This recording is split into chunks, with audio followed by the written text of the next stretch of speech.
하느님의 평화가 여러분과 함께하길 빕니다. 오늘 우리는 아주 특별한 한 영혼의 이야기를 나누려 합니다. 디지털 시대의 소음과 혼란 속에서도 영혼의 빛을 발견하고 짧은 생애를 통해 하늘로 가는 고속도로를 우리에게 보여준 한 소년의 이야기입니다. 이 이야기가 여러분의 마음에 깊은 울림을 준다면 좋아요와 구독으로 저희의 여정에 함께해 주십시오. 여러분의 작은 손길이 이 빛의 이야기를 더 많은 이들에게 전하는 하느님의 귀한 도구가 될 것입니다. 이 영상을 보시는 모든 분들의 가정에 주님의 은총이 가득하기를 기도합니다. 1991년 5월 3일 카를로 아쿠티스라는 이름의 한 소년이 태어났습니다. 갓난아기였을 때부터 그의 크고 맑은 눈은 마치 이 세상 너머의 무언가를 갈망하는 듯 깊은 빛을 띠고 있었습니다. 그의 부모님이 잠시 머물던 런던의 거리를 유모차에 태워 다닐 때 그 누구도 이 따뜻한 영혼과 연민 가득한 마음을 지닌 작은 이탈리아 소년이 우리 시대에 가장 큰 감동을 주는 신앙의 증인이 되리라고는 상상하지 못했습니다. 가족과 함께 밀라노로 돌아온 후 카를로는 다른 아이들과 똑같이 평범하게 자랐습니다. 하지만 그의 존재감 속에는 무언가 특별한 것이 있었습니다. 의미로 가득 찬 침묵, 꾸밈없는 친절함, 그리고 차별 없이 모든 이를 사랑하고자 하는 조숙한 열망이 바로 그것이었습니다. 마치 그의 마음은 태어날 때부터 영혼을 향한 갈증을 품고 있는 듯했습니다. 그의 부모님 안드레아와 안토니아는 당시엔 신앙생활을 꾸준히 하지는 않았습니다. 하지만 아들 카를로에게서 피어나는 빛은 그 가정의 영적인 삶을 다시 밝히기 시작했습니다. 아주 어릴 때부터 카를로는 다른 이의 고통을 보고 그냥 지나치지 못했습니다. 길거리의 동물을 돌보고 학교에서는 친구들과 간식을 나누었으며 왜 어떤 사람들은 길바닥에서 잠을 자야 하는지 어른들에게 진지하게 묻곤 했습니다. 많은 사람들은 그저 감수성이 풍부한 아이라고 생각했지만 사실 카를로는 이미 자신의 깊은 내면에서 울리는 부르심을 듣고 있었습니다. 훗날에야 온전히 깨닫게 될 그 소명, 바로 하늘과 땅을 잇는 다리가 되는 것이었습니다. 오늘 우리가 귀 기울일 이야기는 바로 그의 삶입니다. 세상의 눈에는 평범한 10대 소년이었지만 하느님의 눈에는 비범했던 아이. 축구와 비디오 게임, 컴퓨터를 사랑했지만 그 무엇보다 성체를 무한히 사랑했던 젊은이. 15이라는 어린 나이에 자신의 모든 고통을 교회와 다른 이들, 그리고 영혼을 위해 봉헌하기로 선택했던 아들. 그리고 오늘날 우리에게 무엇이 진정으로 중요한지 되돌아보고 새로운 신앙으로 재단을 바라보도록 초대하는 영혼. 이것은 바로 복자 카를로 아쿠티스의 이야기입니다. 짧았지만 빛으로 가득 찼던 삶, 조용한 헌신으로 시성의 문턱에 이르렀고 그의 존재 자체가 지금도 전 세계 수많은 이들의 마음을 변화시키고 있는 한 젊은이의 이야기입니다. 이것은 단순히 한 복자의 이야기가 아닙니다. 우리 일상 속에서 살아내는 거룩함으로의 초대이며 구체적인 믿음과 나이를 초월한 영원한 사랑으로의 부르심입니다. 카를로 아쿠티스는 아직 어린 아이였을 때부터 남다른 감수성과 타인에 대한 초자연적일 만큼 깊은 배려, 그리고 진정으로 가치 있는 것을 꿰뚫어보는 날카로운 직관을 보여주었습니다. 그의 시선은 누구의 고통도 외면하지 않았습니다. 슬픔에 잠긴 친구를 보면 가장 먼저 다가가 곁에 앉아주었고 불의한 일을 목격하면 용기 있게 나섰습니다. 그에게는 어른들조차 당황하게 만드는 성숙함이 있었지만 그 모습은 마치 자신이 성인이라는 사실을 아직 알지 못하는 성인들처럼 자연스럽게 드러났습니다. 그의 유년 시절을 보낸 도시 밀라노에서 영혼을 향한 갈증은 더욱 강하게 드러나기 시작했습니다. 특히 7살에 맞이한 첫 영성체는 그의 삶에 있어 거대한 분수령이 되었습니다. 그것은 단순한 예식이 아니라 살아있는 예수님과의 인격적인 만남이었습니다. 그날 이후 카를로는 단 하루도 성체 없이는 살고 싶어 하지 않았습니다. 그는 의무감 때문이 아니라 순수한 사랑 때문에 매일 미사에 참여하게 해달라고 부모님께 간청했습니다. 그는 이렇게 말하곤 했습니다. 성체는 하늘로 가는 나의 고속도로입니다. 이것은 그저 멋진 말이 아니었습니다. 그가 굳건한 기쁨 속에서 매일 걸어갔던 길이었습니다. 처음에는 신앙생활과 거리가 있었던 가정이었지만 카를로는 어둠 속 등대와 같은 존재가 되었습니다. 그의 깊은 신앙에 감동한 부모님은 다시 성당으로 발걸음을 옮기기 시작했습니다. 그는 매일 진실한 신심으로 묵주기도를 바쳤습니다. 자신의 신앙심을 굳이 드러내려 하지는 않았지만 그의 존재 자체가 너무나 밝게 빛났기에 그를 아는 사람들은 자연스럽게 더 위대한 무언가로 이끌리는 것을 느꼈습니다. 마치 그의 곁에 있는 것만으로도 하느님께 더 가까이 다가가는 듯한 느낌이었습니다. 어린 소년 카를로는 세상이 보이지 않는 무언가, 즉 존재감, 의미, 그리고 해답에 목말라 있다는 것을 깨달았습니다. 그리고 그는 자신의 안락함에 안주하는 대신 바로 그 표징이 되기로 결심했습니다. 그는 어린아이의 언어, 즉 그의 다정함과 순수함, 그리고 언제나 머금고 있던 미소를 통해 하느님의 사랑을 소박한 행동으로 번역했습니다. 때로는 그의 존재만으로도 고통받는 영혼에게 큰 위로가 되었습니다. 루카복음서 1장 1절에서 4절은 이렇게 기록하고 있습니다. 많은 이가 우리 가운데에서 이루어진 일들에 관하여 이야기 AS를 집필하려고 손을 대었습니다. 처음부터 목격자로서 말씀의 종이 된 이들이 우리에게 전해준 그대로입니다. 존경하는 테오필로스님, 이 모든 일을 처음부터 자세히 살펴본 저도 귀하께 순서대로 써드리는 것이 좋겠다고 생각하였습니다. 이는 귀하께서 배우신 것들이 진실임을 알게 해드리려는 것입니다. 카를로의 삶은 처음부터 경외심을 갖고 기록되어야 할 이야기 중 하나였습니다. 왜냐하면 그의 평범한 일상 속에 이미 신비가 깃들어 있었기 때문입니다. 삶이란 사랑을 위해 살아갈 때만이 의미를 찾는다는 것을 일찍이 깨달았던 한 소년의 연약한 육신 안에서 거룩함은 이미 조용히 자라나고 있었습니다. 카를로 아쿠티스의 삶에는 거룩함과 일상이 분리되어 있지 않았습니다. 하느님의 현존은 성당벽 안에만 갇혀 있는 것이 아니라 그의 하루 모든 순간에 살아 숨쉬는 것이었습니다. 처정성체를 통해 예수님을 모신 후 카를로는 단 하루도 거룩한 미사에 참여하지 않고는 지내지 않겠다고 결심했습니다. 그것은 힘겨운 노력이 아니라 모든 것의 의미가 되어주시는 사랑하는 분과의 매일의 만남이자 제외였습니다. 성체이신 예수님 앞에 머무는 것은 사람들을 거룩하게 만듭니다. 그는 마치 소중한 발견을 이야기하듯 자연스럽게 말했습니다. 실제로 카를로에게 성체는 언제나 현재 진행형인 기적이었습니다. 그것은 그가 먹는 빵이나 숨쉬는 공기처럼 구체적인 신비였습니다. 그는 그리스도께서 세상의 모든 제대 위에 현존하시기에 어떤 성당이든 지상에서 가장 중요한 장소로 여겼습니다. 그의 마음 자체가 하나의 끊임없는 제대였고 그 안에서 예수님은 자유롭게 머무셨습니다. 이러한 신심이 그를 세상과 동떨어지거나 과장된 사람으로 만들지는 않았습니다. 오히려 카를로는 밝고 잘 웃고 장난기 많은 소년이었습니다. 그는 다른 10대들과 같았지만 모든 것을 변화시키는 내면의 비밀을 간직하고 있었습니다.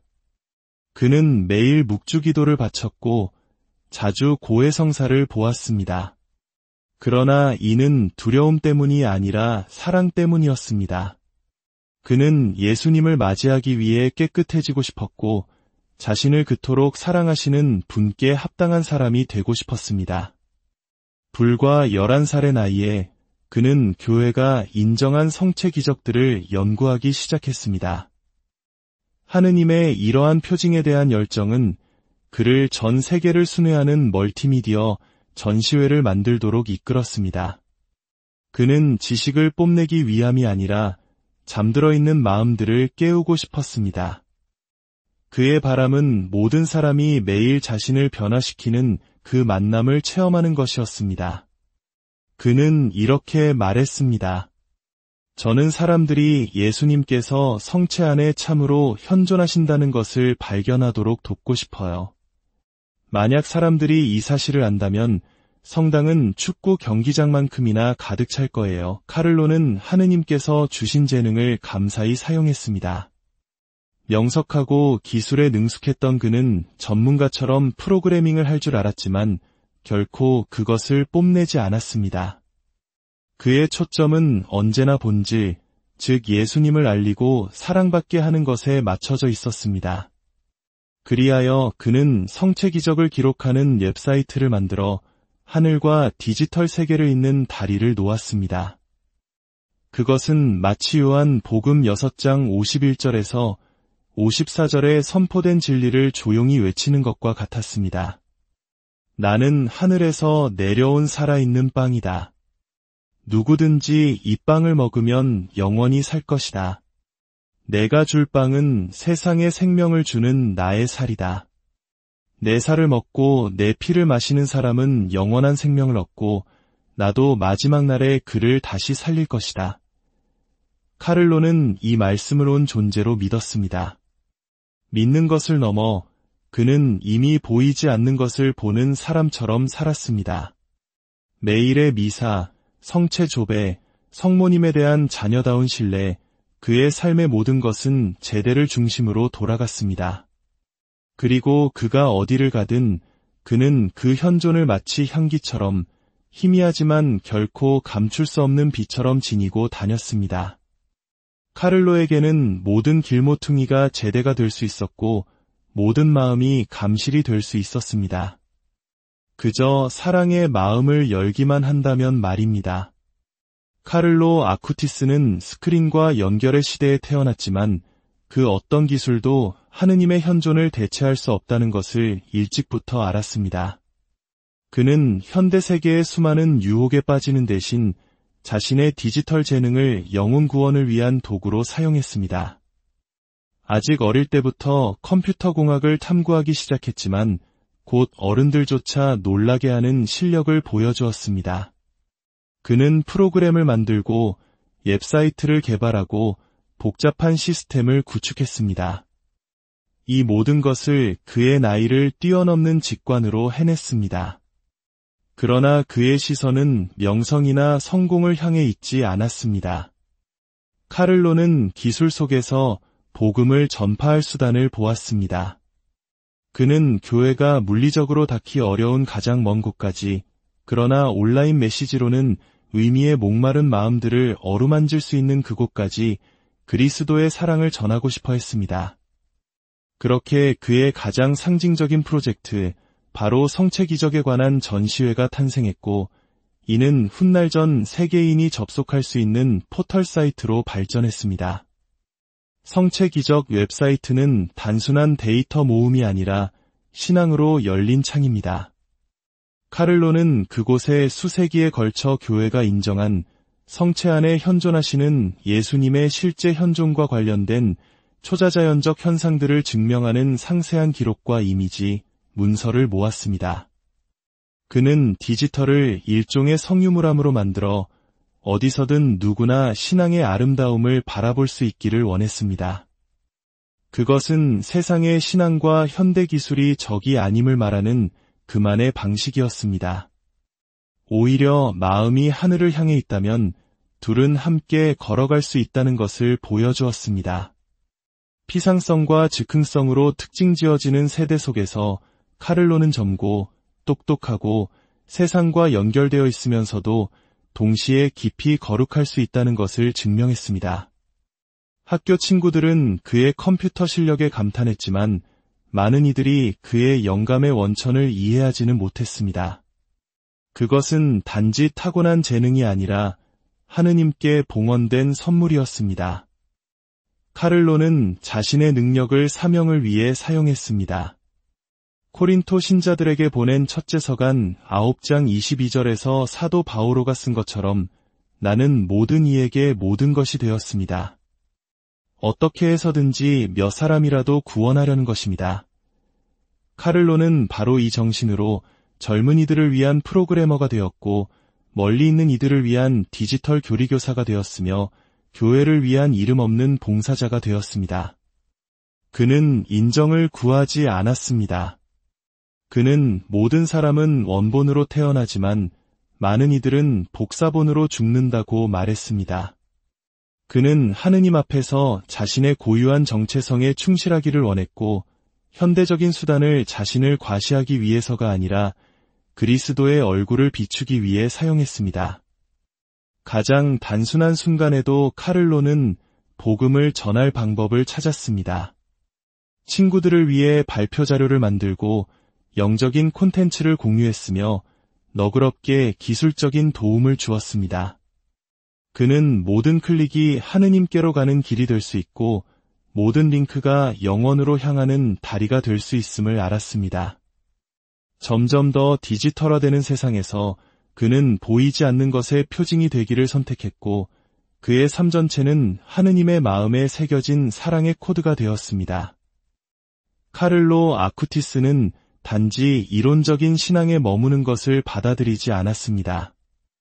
예수님에 대한 그의 사랑은 자연스럽게 가난한 이들, 보이지 않는 이들, 세상에서 멸시받는 이들을 향한 구체적인 사랑으로 이어졌습니다.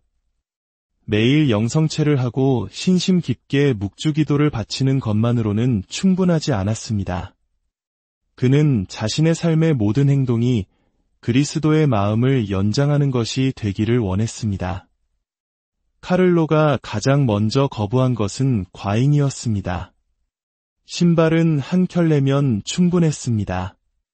누군가 그에게 다른 신발을 선물하려 했을 때 그는 눈에 띄게 불편해하며 이렇게 단호하게 대답했습니다. 한 켤레도 없는 사람들이 이렇게 많은데 왜 2켤레나 가져야 하죠? 그의 소박함은 꾸며낸 것이 아니라 기쁨 속에서 살아낸 것이었습니다. 그가 받는 모든 용돈과 선물로 받은 돈은 가난한 이들을 위해 소중히 모아두었습니다.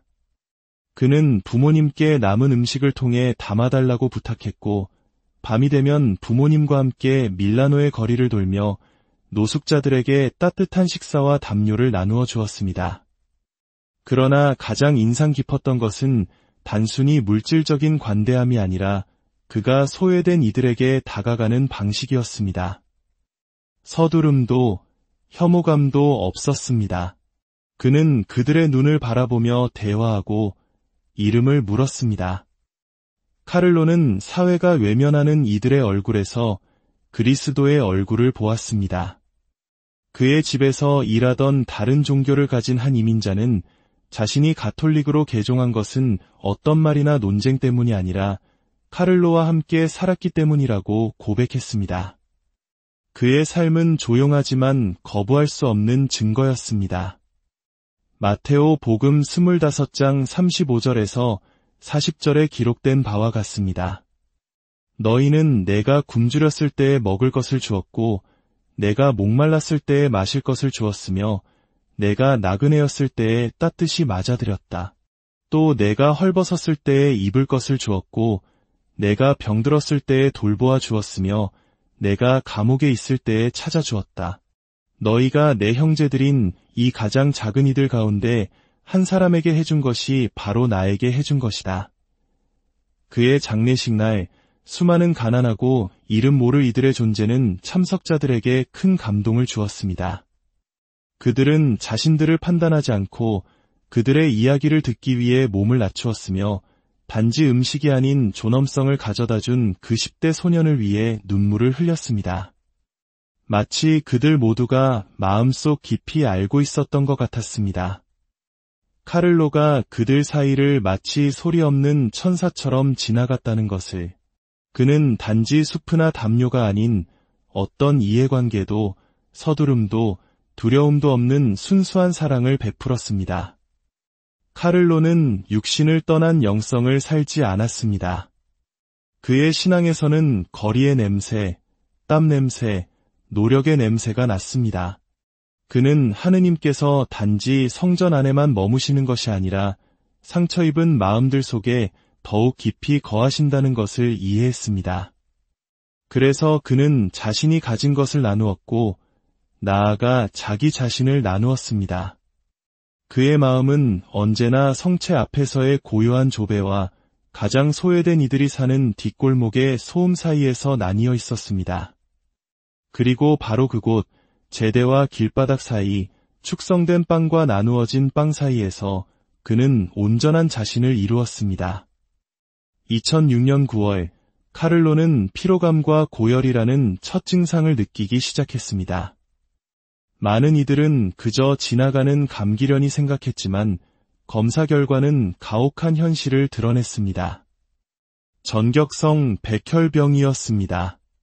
그 소식은 청천벽력 같았지만 언제나 하늘을 바라보며 살아온 카를로를 언프리페어드 상태로 맞이하지는 못했습니다. 그는 그 고통의 의미를 즉시 이해했습니다. 그는 반항하거나 슬퍼하지 않았습니다. 그저 모든 고통을 무장해제시키는 평온함으로 이렇게 말했습니다. 제가 겪어야 할 모든 고통을 연옥을 거치지 않고 바로 천국으로 가기 위해 교황님과 교회를 위해 주님께 봉헌합니다. 그의 한마디 한마디는 굳건한 토양에 심겨진 성숙한 신앙의 열매였습니다. 그의 몸은 쇠약해졌지만 그의 영혼은 더욱 강해졌습니다. 병원에서도 그는 어떠한 특혜도 거부했습니다. 간호사들이 약을 주러 들어오면 그는 세상에는 자신보다 훨씬 더 고통받는 사람들이 많다며 온화하게 대답했습니다. 지친 어머니가 침대 옆 의자에서 잠들면 그는 어머니가 쉴 수 있도록 깨우지 말아달라고 부드럽게 부탁했습니다. 그의 육체적 연약함은 영적 굳건함과 대조를 이루었습니다. 죽음의 문턱 앞에서도 카를로는 평온한 표정을 잃지 않았습니다. 그는 모든 고통을 마치 봉헌물을 모으듯 받아들였습니다. 이미 신비에 잠긴 그의 눈은 다른 세상에서 오는 듯한 사랑을 표현하고 있었습니다. 병원은 그에게 새로운 제대가 되었습니다. 모든 주삿바늘, 모든 불편함, 흘리는 피 한 방울 한 방울이 그리스도의 희생과 결합되었습니다. 로마 신자들에게 보낸 서간 8장에서 사도 바오로가 쓴 것처럼 현재 우리가 겪는 고난은 장차 우리에게 드러날 영광의 아무것도 아니라고 생각합니다. 카를로는 자신의 삶이 그 병실에서 끝나지 않으리라는 것을 알았습니다. 그는 모든 것이 십자가를 부활로 변화시키시는 하느님의 손에 달려있음을 알았습니다. 불과 15의 나이에 그는 많은 이들이 평생에 걸쳐 도달하지 못하는 영적 성숙함을 보여주었습니다. 그는 그 여정을 존엄하게 신앙으로 온전한 봉헌으로 받아들였습니다. 그리고 그의 10월 12일 그는 마지막 숨을 거두었습니다. 부모님이 그의 손을 잡고 있었지만 그 순간 그를 맞이한 분은 그가 그토록 사랑했던 주님 자신이었습니다. 땅에서는 한 육신의 심장 박동이 멈추었지만 하늘에서는 사랑을 위해 살고 죽는다는 것이 무엇인지 일찍이 깨달았던 한 영혼의 영원함이 시작되었습니다. 카를로 아쿠티스의 장례식 날 태양은 평소보다 더 창백해 보였습니다. 분주한 일상에 익숙했던 밀라노의 거리는 그의 마지막을 배웅하기 위해 모인 이들 사이로 퍼져나가는 슬픔 앞에서 걸음을 늦추었습니다. 그러나 모두를 가장 놀라게 한 것은 학교 친구들이나 선생님, 가족들의 존재가 아니었습니다. 바로 아무도 예상치 못했던 이들, 도시의 가난한 이들, 노숙자들, 잊혀진 이들이었습니다. 그들은 조용히 찾아왔습니다. 어떤 이는 길에서 꺾은 꽃을 들고 어떤 이는 자신이 가진 가장 소박한 옷을 입고 있었습니다. 한 사람 한 사람 젊은이의 관 앞으로 다가와 경건하게 머리를 숙였습니다. 그들은 단지 슬픔 때문만이 아니라 감사함 때문에 울고 있었습니다. 그들 앞에 누워있는 소녀는 아무도 자신들을 봐주지 않을 때 봐주었던 사람, 서둘러 지나치지 않고 빵과 시간을 나누어 주었던 사람, 자신들을 이름으로 불러주었던 사람이었기 때문입니다. 눈물 가득한 눈으로 한나이 든 여인이 이렇게 속삭이는 순간이 있었습니다. 그 아이는 제가 도움을 청할 때마다 유일하게 저를 보며 웃어주던 사람이었어요. 이제 누가 저를 보며 웃어줄까요? 다른 이들은 소박한 이야기들을 나누었습니다. 추운 밤에 건네받은 외투, 문지방에 놓여있던 음식 접시, 짧지만 진심으로 들어주었던 대화. 그곳에 있는 누구도 사회적 지위나 신분을 가지고 있지 않았습니다. 하지만 그들 각자는 하나의 흔적, 카를로의 조용한 사랑의 흔적을 지니고 있었습니다. 사제는 강론 중에 요한 복음 15장 13절의 예수님 말씀을 상기시켰습니다. 친구들을 위하여 목숨을 내놓는 것보다 더 큰 사랑은 없다. 그리고 덧붙였습니다. 카를로는 병원에서뿐만 아니라 헤아림 없이 사랑하기로 선택했던 매일매일 자신의 삶을 내어주었습니다. 그는 젊은 나이에 죽었지만 영원한 사람으로 살았습니다. 그리고 오늘 그의 삶으로 인해 복음을 받은 것은 바로 우리입니다. 그의 유해가 아시시로 옮겨질 때 성당의 종은 장엄한 느림으로 울려 퍼졌습니다. 아시시는 카를로가 깊이 존경했던 프란치스코 성인의 땅이었습니다. 그는 자신의 바람대로 그곳에 묻혔습니다.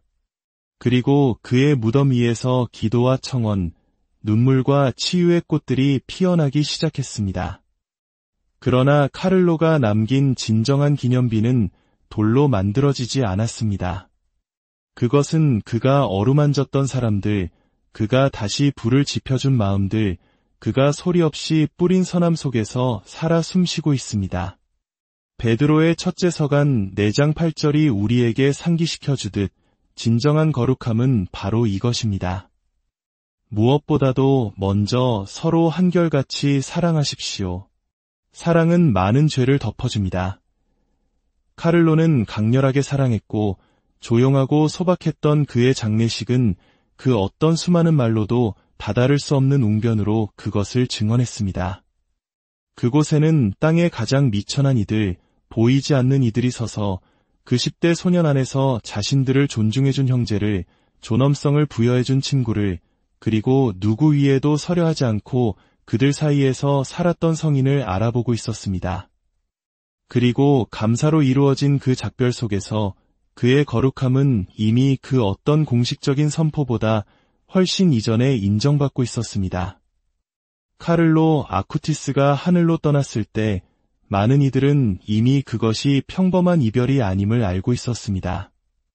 그의 이야기에는 영원한 무언가가, 이 세상의 것이 아닌 힘으로 마음을 움직이는 무언가가 있었습니다. 그렇게 자연스럽게 교회의 재단을 향한 그의 공식적인 여정이 시작되었습니다. 그가 세상을 떠난 지 7년 후인 2013년 그의 삶과 덕행, 그리고 그의 기억을 둘러싼 증언들을 조사하기 위한 밀라노 교구의 조사가 시작되었습니다. 비록 엄격한 절차로 가득했지만 거룩함에 살아있는 증거들이 보여주는 가벼움 속에서 과정은 순조롭게 진행되었습니다. 2018년 7월, 교황청은 카를로가 그리스도교적 덕행들을 영웅적으로 실천했음을 인정하며 그를 가경자로 선포했습니다. 굳건한 신앙, 평온한 희망, 지칠 줄 모르는 사랑. 그러나 하느님께서는 많은 이들이 이미 영혼으로 느끼고 있던 것을 눈에 보이는 표징으로 확인시켜 주길 원하셨습니다. 2013년 브라질에서 마테우스 비아나라는 한 소년이 선천적인 췌장 기형으로 고통받고 있었습니다. 그의 상태는 심각했고 의사들은 해결책을 찾지 못했습니다. 그러나 그의 가족은 카를로의 유물 앞에서 신앙을 담아 기도했습니다. 마테우스는 성당에 가져온 카를로의 옷에 손을 대었고 설명할 수 없는 방식으로 회복되기 시작했습니다. 구토를 멈추고 다시 음식을 먹기 시작했으며 며칠 후 그의 건강은 완전히 회복되었습니다. 바티칸에 의해 상세히 조사된 이 기적은 카를로의 전구를 통한 표징으로 인정받았습니다. 그리하여 2020년 10월 10일 그는 아시시에서 복자로 선포되었습니다. 그리고 더 최근인 2024년 5월 새로운 기적이 확인되었습니다. 코스타리카의 젊은 여성 발레리아 발베르데가 자전거 사고로 매우 심각한 두부 외상을 입었습니다. 의사들은 가족에게 최악의 상황을 준비시키고 있었습니다. 그러나 절망에 빠진 그녀의 어머니는 아시시로 달려가 카를로의 무덤 앞에 무릎을 꿇고 그의 전구를 간청했습니다. 불과 몇 시간 후 발레리아는 놀라운 방식으로 회복되기 시작했습니다. 다시 말을 하고 움직이기 시작했으며 곧 정상적인 활동을 재개했습니다. 다시 한번 의학은 신비 앞에서 침묵했습니다. 이 기적들은 하늘을 향해 열린 창문과도 같았습니다. 이를 통해 하느님께서는 이미 수많은 신자들의 마음속에서 빛나고 있던 것을 확인시켜 주셨습니다. 카를로는 단지 신심 깊은 젊은이가 아니었습니다. 그는 전구자였고 하느님의 친구였으며 현대 세계를 위한 빛의 통로였습니다. 코린토 1서 1장에서 말씀하신 바와 같습니다. 하느님께서는 지혜로운 자들을 부끄럽게 하시려고 이 세상의 어리석은 것들을 선택하셨고 강한 자들을 부끄럽게 하시려고 이 세상의 약한 것들을 선택하셨습니다. 또 있는 것들을 무력하게 만드시려고 이 세상의 비천한 것들과 천대받는 것들, 곧 없는 것들을 선택하셨습니다. 그리하여 어떠한 인간도 하느님 앞에서 자랑하지 못하게 하시려는 것입니다. 카를로는 사제도 순교자도 아니었으며 어떤 수도회도 설립하지 않았습니다. 그는 평범하지만 깊이 헌신적인 10대였습니다. 그리고 바로 이것이 그의 이야기를 그토록 강력하게 만드는 이유입니다. 소음의 시대에 그는 침묵이었고 서두름의 시대에 그는 현존이었으며 의심의 시대에 그는 신앙이었습니다. 그렇기에 교회는 이제 그를 거룩함이 오늘날에도 젊은이들 사이에서도 스크린 앞에서도 가능하고 접근 가능하며 구체적이라는 표징으로 인정합니다. 왜냐하면 마음이 하느님의 것일 때 모든 클릭은 기도가 될 수 있고 모든 삶은 제대가 될 수 있기 때문입니다. 카를로 아쿠티스는 과거의 추억이 아니라 현재를 비추는 빛나는 거울입니다. 조급함과 산만함, 피상성으로 가득한 세상에서 그는 소셜미디어와 청춘의 도전, 현대성의 불확실성 속에서도 깊이 있게 사는 것이 가능함을 증명합니다. 그의 삶은 전설이나 과장으로 포장되어 있지 않습니다. 잘 살아낸 신앙의 단순함, 의미 있게 보낸 일상, 온전히 바친 사랑에 뿌리 내리고 있습니다. 그래서 많은 이들이 그를 하느님의 인플루언서 또는 인터넷의 수호성인이라 부릅니다.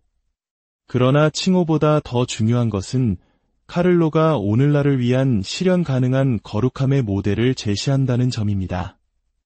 그는 기술을 포기하지 않고 오히려 봉헌했으며 세상을 도피하지 않고 복음화했으며 늙기를 기다리지 않고 젊음의 모든 순간을 하늘에 드리는 선물로 바쳤습니다.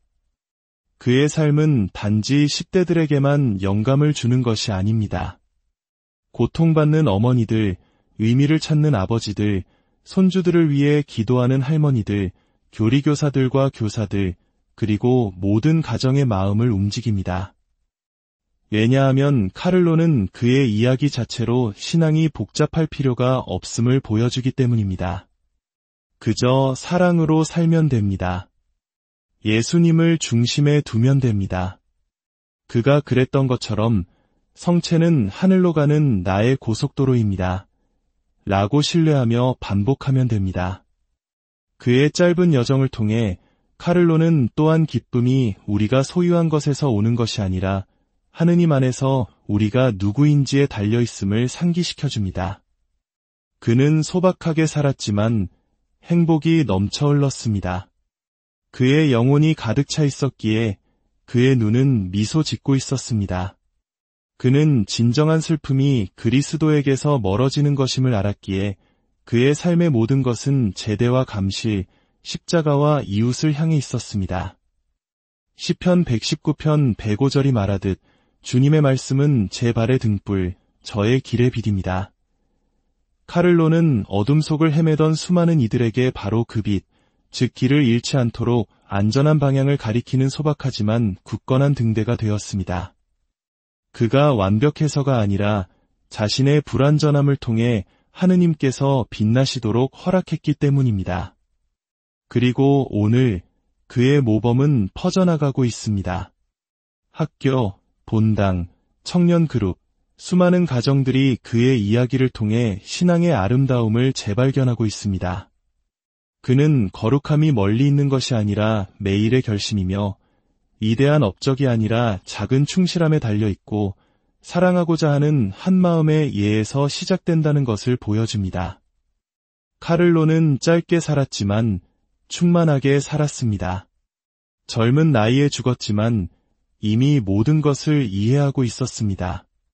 그리고 이제 시성의 문턱에서 그의 삶은 우리에게 다시 시작하라고 더 큰 신앙과 헌신, 희망으로 살아가라고 초대합니다. 왜냐하면 거룩함은 소수만을 위한 것이 아니라 그처럼 감히 하느님을 진지하게 받아들이는 모든 이를 위한 것이기 때문입니다. 카를로 아쿠티스의 이야기를 지켜보는 수많은 어머니, 할머니, 아버지들의 영혼 속에는 조용한 질문 하나가 메아리칩니다. 그렇다면 내 아들은? 내 손녀는? 신앙을 멀리 떠나버린 그 사랑하는 가족은 어떻게 될까? 더 이상 성당에 가지 않고 성체를 믿지 않으며 마치 하느님을 잊혀진 존재처럼 여기며 살아가는 그들은 카를로의 삶은 그 모든 다정함과 강렬함으로 단지 모범이 아니라 하나의 응답이자 표징입니다. 하느님께서는 계속해서 부르시고 마음을 움직이시며 궁전이 아닌 소박한 가정에서 책 속이 아닌 고요히 기도하는 방에서 정신없이 거리를 지나는 10대들 사이에서 그리고 손주를 위해 끊임없이 전구하는 할머니가 있는 가정에서 성인들을 일으키신다는 신호입니다.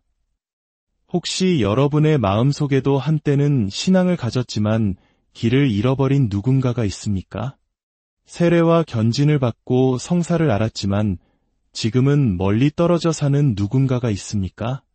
아마 당신은 당신의 아들이 성당으로 돌아오기를, 당신의 손녀가 영성체의 아름다움을 재발견하기를, 그 사랑하는 이가 너무 늦기 전에 하느님과 화해하기를 매일 기도하고 있을 것입니다. 카를로 아쿠티스는 바로 이 시대를 위한 전구자입니다. 젊은이들의 언어를 이해하고 현대의 유혹을 알았으며 그 위험을 알면서도 자유와 확신으로 좁은 길을 선택했던 젊은이. 그는 멀어진 이들을 위해, 더 이상 기도하지 않는 이들을 위해, 방황과 중독에 빠진 이들을 위해 전구할 수 있습니다. 그리고 무엇보다도 그는 전구하기를 원합니다.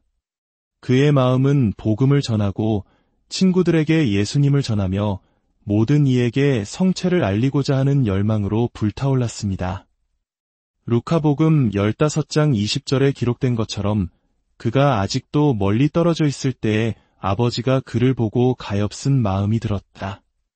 그리고 달려가 아들의 목을 껴안고 입을 맞췄다. 이것이 바로 아버지의 마음이며 사랑하고 희망하고 기도하며 믿고 결코 포기하지 않는 이들의 마음입니다.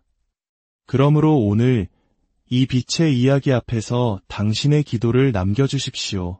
댓글에 당신이 기도해온 그 사람, 돌아와야 할 그 아들, 조카, 남편, 형제의 이름을 적어주십시오.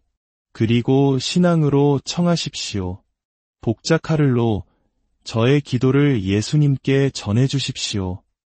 이 영혼에게 돌아오는 길을 보여주시고 우리를 위해 전구해 주십시오. 결국 카를로 아쿠티스는 자신만을 위해 살지 않았습니다. 그는 하느님을 위해 살았고 이제는 남겨진 이들과 하늘 사이의 다리처럼 아직 제단을 찾지 못한 이들의 발걸음을 비추는 꺼지지 않는 촛불처럼 그들을 만지고 다가가고 다시 이끌기 위해 살아 있습니다. 죽음은 카를로 아쿠티스의 사명을 중단시키지 않았습니다. 오히려 그 지평을 넓혔습니다. 그는 한 10대 소년의 연약한 육신에 갇혀있는 것을 넘어 수많은 장소와 마음, 상황 속에서 살아있는 영적 현존이 되었습니다. 그는 사라지지 않았습니다. 그는 이제 그 어느 때보다 자유롭게, 이전보다 더 가까이에서 땅에서의 발걸음보다 더 효과적인 전구로 우리와 함께합니다.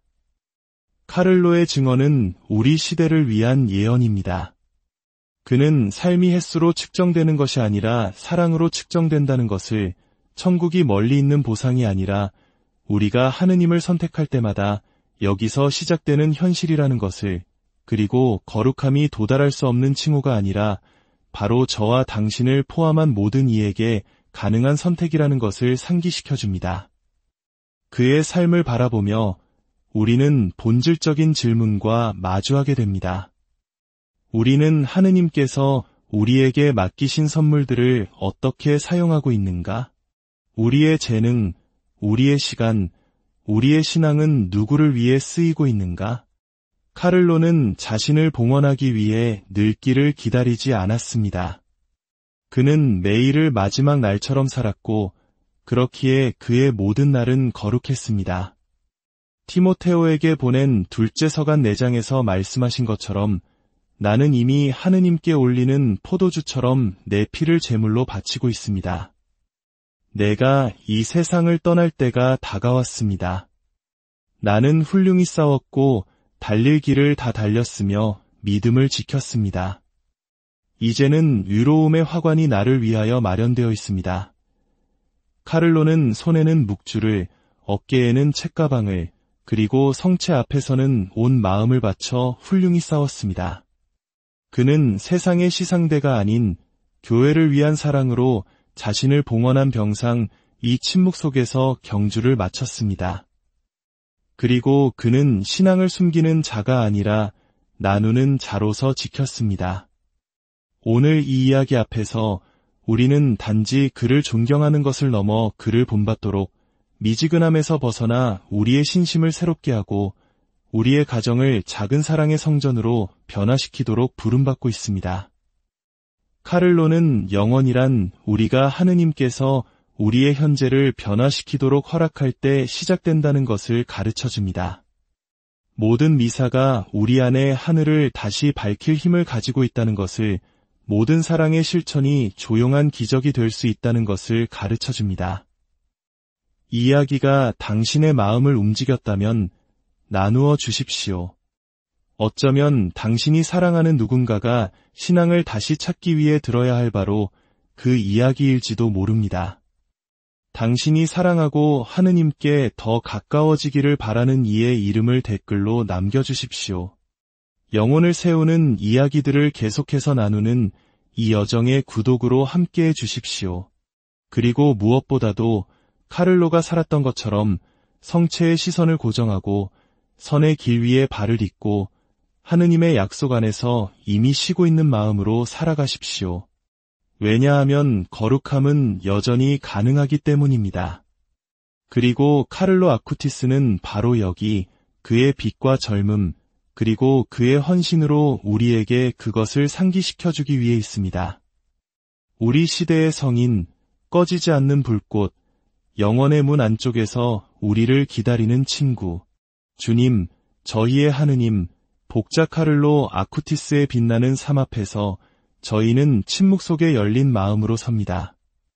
저희가 종종 하늘이 우리의 목적지임을 잊고 지나가는 것들로 시간을 낭비하며 구원하지 못하는 것들에 정신이 팔리고 자유롭게 하는 사랑의 마음을 닫았음을 고백합니다. 하지만 오늘 성체의 시선을 고정하고 사랑의 길 위를 걸었던 이 젊은이를 바라보며 간절히 청합니다.